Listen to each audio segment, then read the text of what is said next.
Why should Americans care about the ongoing political turmoil and violence in Pakistan right now? Well, it's the fifth biggest country in the world. It's got nuclear weapons. It was one of the front lines in the so-called war on terror, and it's currently considered by our government to be a major non-NATO ally. And yet ever since Imran Khan, the legendary Pakistani cricketer turned populist politician, was ejected from the Prime Minister's office last year in a very controversial parliamentary vote of no confidence, that country has been in the midst of an historic political and economic crisis.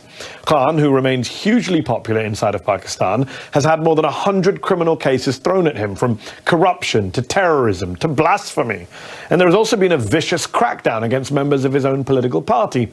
Khan's violent arrest outside a courthouse in May, later deemed by Pakistan's Supreme Court to be illegal, led to mass protests, to violence and death across the country.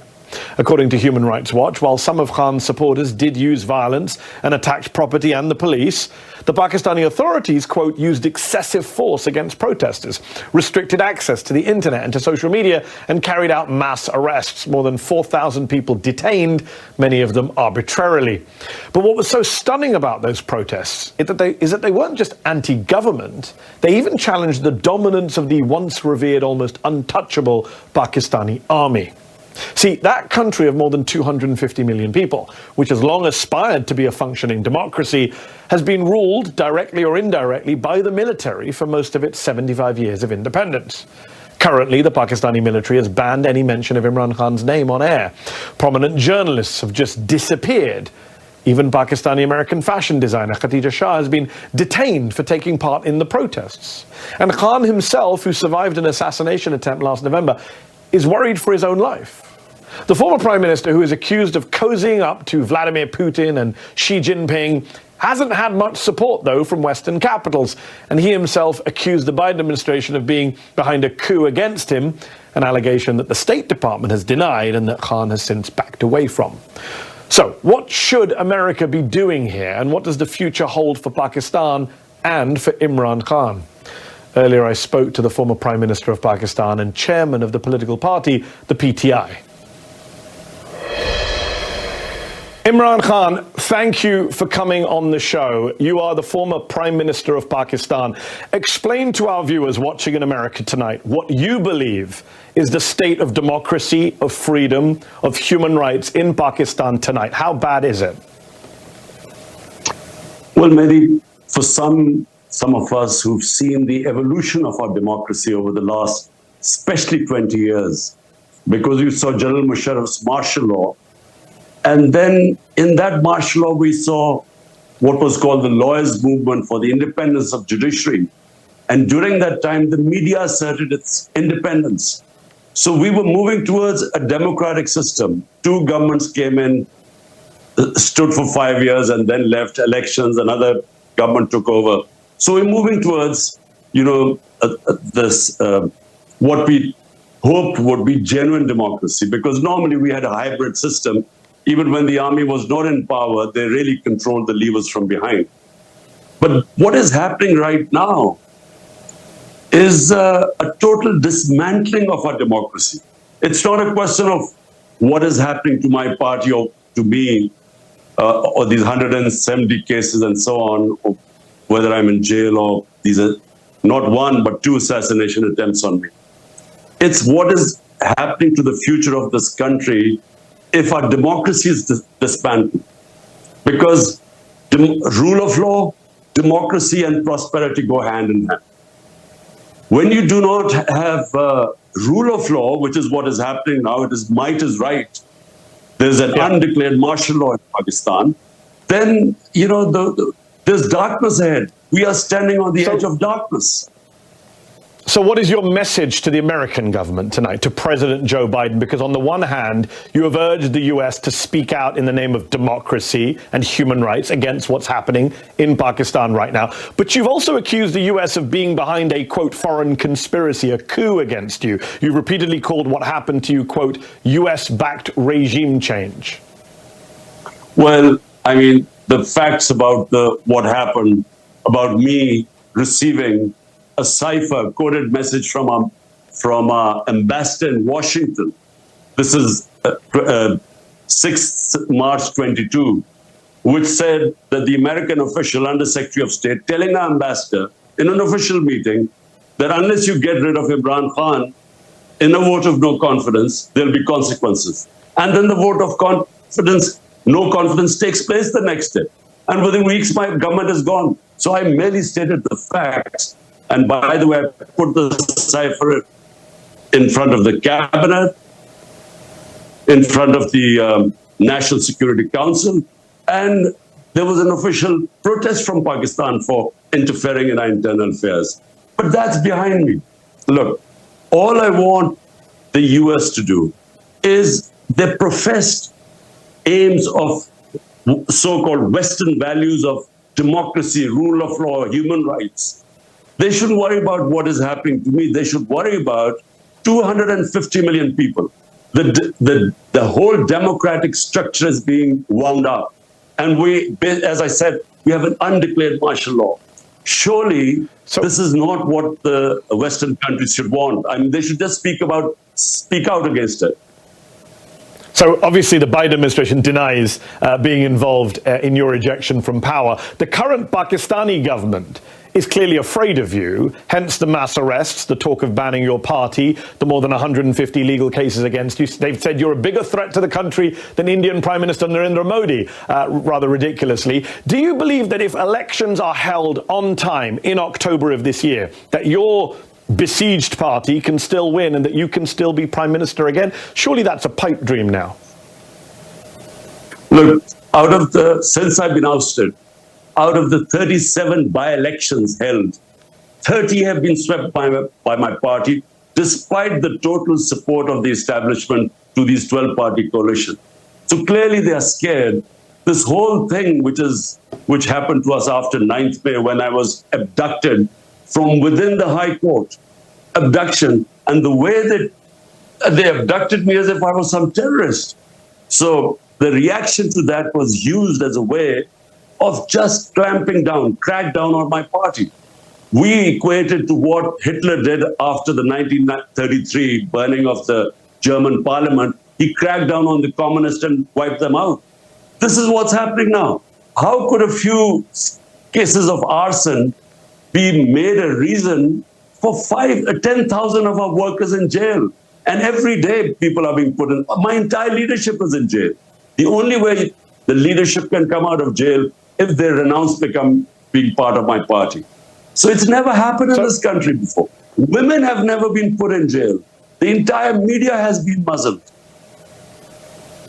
I mean, the military, which is the real power in Pakistan, is obviously out to get you. It was army rangers who arrested you outside the courthouse, not police. It's military officials who have reportedly told Pakistani journalists not to mention your name on air. Yet your critics would say that you came to power in 2018, everyone knows this, in alliance with that same military, that you for years had close relations with top generals going all the way back to Hamid Gul, the former head of the Pakistani ISI. So the critics would say it's ironic to see you now criticizing the same army and intelligence chiefs who you were once fine with and who helped put you in power in the first place. Firstly, just to correct you, I was abducted by the Rangers from within the court. I was actually sitting in the courtroom. So, just to correct you. And the Supreme Court declared it illegal, and so yes. That's why I was bailed out. Look, in Pakistan, Mehdi, the military has directly or indirectly ruled Pakistan for 70 years. 3 times martial law, and then the other times because they're entrenched. And so whoever does politics has to work with them. Now, when I came to power in 2018, it wasn't because the military engineered to get me into power. They didn't oppose me. Big difference. In 2013, before that, they actually helped Nawaz Sharif get into power, and we proved in the rigged elections. In 2018, we asked everyone to open the elections because we came through proper, free and fair elections. In fact, we felt we lost some seats. But the thing is, I worked with the military. I mean, military means the army chief. So I worked pretty well with him. The main problem was, you see, my whole thing is rule of law. I started my movement for justice 27 years ago, wanting to bring the powerful mafias, the political mafias, under the law. This is where the problem became. He didn't think corruption was that big a thing. He wasn't interested in it. And if he had the veto power. So that's where I failed. Although we succeeded economically, we did brilliantly dealing with the pandemic, but I failed in the rule of law, and I think that's where the problems became. Up next, what about the criticisms of Imran Khan's own time in office? Don't go away. Before the break, I was speaking with former Prime Minister of Pakistan, Imran Khan. We discussed the state of democracy in his country and his message to the American government. But what about the criticisms he's faced from his own time in office? Here's the rest of my interview with him. You have been praised in your handling of the pandemic, and it's interesting to hear you saying you failed in terms of the military. But while there are many Pakistanis who still support you, you're hugely popular, a lot of Pakistanis say, hold on, when you were in government, you were fine with the military. You say none of this stuff has happened before, but you locked up opposition leaders, you locked up journalists, you cracked down on the press, and now you're getting upset that the same is being done to you. Look, the term false equivalence, you cannot compare what was going on in my time to this. In fact, General Musharraf's martial law was more liberal than what is happening right now. I mean, in our time, you can just name me which channel did we close? I mean, which journalists left the country? 4 of our top journalists have left the country. A fifth one wrote a letter to the Supreme Court Chief Justice that his life was in danger. He escaped. He was killed in Kenya. Our best journalist right now, Arshad Sharif, and best Imran Riaz, he's disappeared for 40 days. Yes. I mean, he's the, But Chairman Khan, you cannot compare what is... I'm not going to dispute what's happening now. I'm very critical of what this government's done. It's not about equivalence, though. It's about that on your watch, you did a lot of these things. Maybe not as badly as the current government, but Reporters Without Borders, for example, they called you a press freedom predator in 2021. They criticized you at the time for threatening, abducting, and torturing journalists. That happened on your watch. Hamid Mir, a very famous Pakistani journalist, he wrote just last month for The Guardian that when you were in office, he wasn't allowed on air, even though you had once called him a favorite anchor. So the problem is that a lot of this stuff did happen on your watch. You were not a champion of the free press. So people say, hold on, now you're saying it's bad when it happens against you. Firstly, Mehdi, the only time that I found out about a journalist being picked up and disappeared was a guy called Matiullah Jan. The next day I got him back. The problems we had were we were at the tail end of the war on terror. And the establishment was very worried about any criticism about it. So they were responsible for a few guys who were picked up, but this was nothing compared to what's going on. The only thing what we tried to do was there was fake news on social media, and that was causing havoc because they would be slandering people and so on. That's the only thing we tried. But when there was opposition from the media, we didn't even bring those laws in. But again, I mean, there is no comparison what is happening right now. My name cannot be mentioned on media. Hold on. When you were Prime Minister, Nawaz Sharif's name couldn't be mentioned on air either. That's what your critics would say. You did the same thing to Nawaz Sharif. Not at all. No, look, Nawaz Sharif was convicted by the Supreme Court. He then faked these illnesses and somehow managed to bring out these tests which said he was about to die. Then his brother gave an affidavit that he's just going 2 weeks for treatment to come back. A convict. He goes to England and suddenly all illnesses disappear, and then he starts giving lectures to Pakistan. He was a convict. You can't compare what was happening to me. I'm not convicted of anything. But the media couldn't say his name. I'm no fan of Nawaz Sharif. I'm just saying his name couldn't be mentioned on air. We're almost out of time, but I got to ask, do you have any regrets about what you did in office, especially with the military, given what the military is now doing against you? What would you go back and do differently if you could? Last question.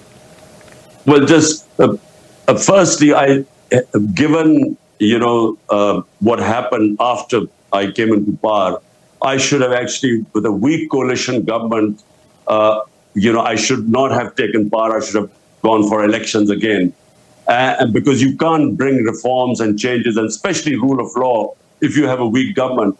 And if I have to do it again, look, this hybrid system cannot work. If you are an elected prime minister, you must have the authority to implement your reforms. It cannot work that you have the responsibility because you're elected, but the authority is shared and the army chief has a veto power.